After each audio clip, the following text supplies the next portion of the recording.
안녕하세요. 알려줘 금융의 이장성입니다. 이번 편에서는 많은 부부들의 현실적인 문제인 신용카드 명의를 누구 명의로 해야 할지와 용돈 문제, 이 두 가지의 아주 민감한 문제를 다뤄볼 예정입니다.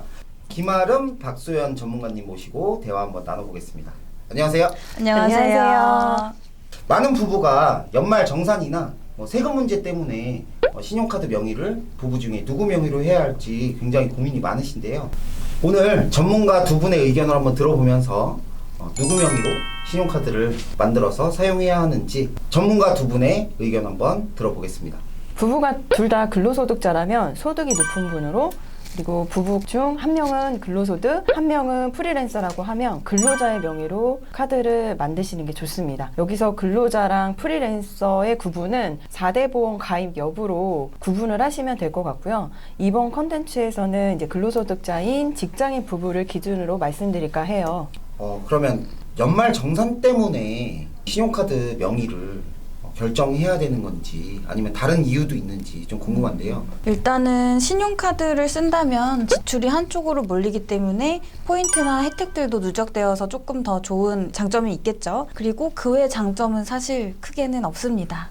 그래서 이제 연말정산 공제 금액이 가장 큰 장점이라고 생각해 주시면 될 것 같아요. 그러면 이 신용카드를 누구 명의로 사용해야 하냐는 문제는 결국에는 연말 정산 때 환급받을 수 있는 그 금액의 크기를 어떻게 만드느냐, 네. 약간 내가 얼마를 환급받을 수 있느냐, 여기에 이제 어떤 초점이 맞춰지는 거네요. 네. 그러니까 두 사람 명의로 다 사용하는 게 아니라 누구 한 사람의 명의로 신용카드를 발급해서 같이 사용을 한다고 하면 사실은 장점이 별로 없다, 이렇게 말씀하신 거 맞으시죠?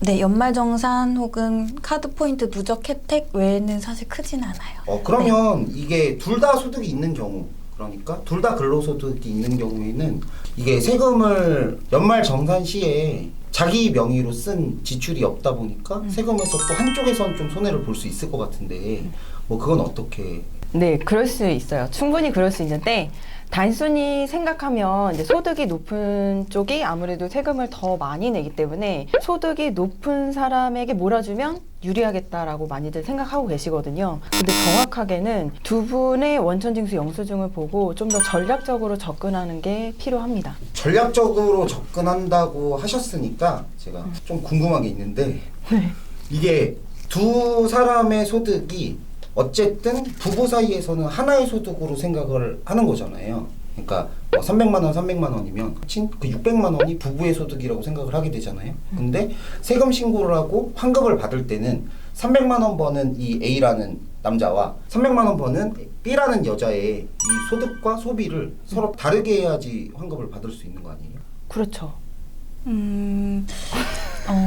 이 잠깐 조금 원천징수 영수증 연말정산 세금 이야기를 잠깐 하자면은 이제 연봉이 같아요.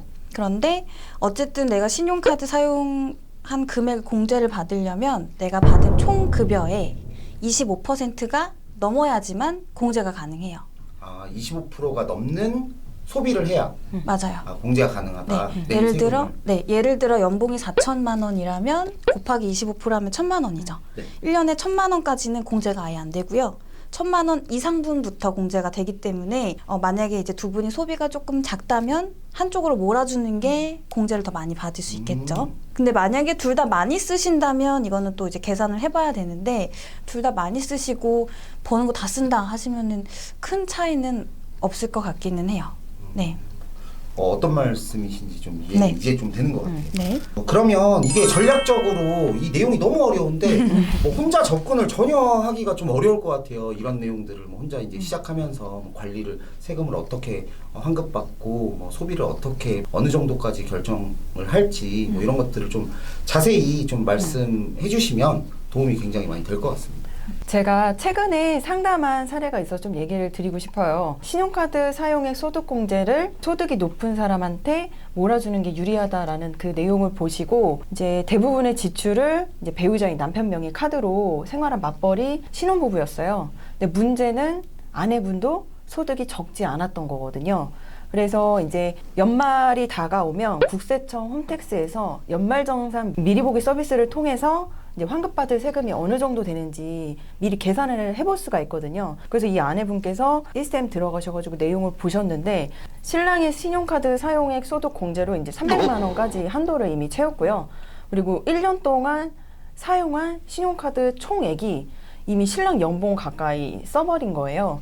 그래서 반면 아내는 신용카드 사용액으로 소득공제를 인정받지 못해서 오히려 이 부부의 경우는 아내가 연말정산 때 세금을 토해내는 상황이 돼버린 거죠.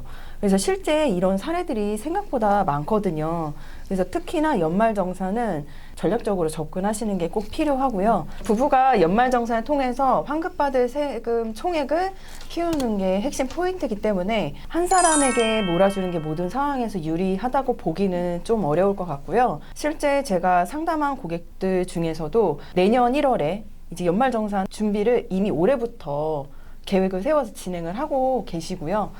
전문가의 조언을 받기 전후가 차이가 많이 나시는 분은 50만 원을 정도 뱉어내셨다. 그 전에는 지금은 한 300만 원 가까이 환급 받으시는 분도 실제 계십니다. 실제로 이게 금액이 금액 차이도 금액 차이인데 왜 우리가 안 써도 되는 돈을 뭐 10,000원만 써도 그건 되게 기분이 나쁘고 네. 그렇죠. 불로소득이 갑자기 생기면 너무 좋잖아요. 그렇죠. 제가 볼 때는 이런 영역에서는 전문가들과 한번 상담을 꼭 해보는 게 엄청 좋을 것 같아요. 일단 그러면 세금 환급 문제라든지 이 신용카드 사용을 어떻게 해야 되는지에 대해서는 그러니까 일반적으로는 이제 소득이 높은 배우자 명의로 신용카드를 같이 사용하면서 지출을 만드는 게 환급에 좀 유리할 수 있겠지만 두 부부의 소득이 각자 잡힐 경우에는 조금 더 계획적으로 지출들을 서로 계산해보고 더 많은 환급을 받으실 수 있는 방향으로 그렇게 진행하는 게 훨씬 좋다는 이야기인 것 같습니다. 맞죠? 네, 맞습니다.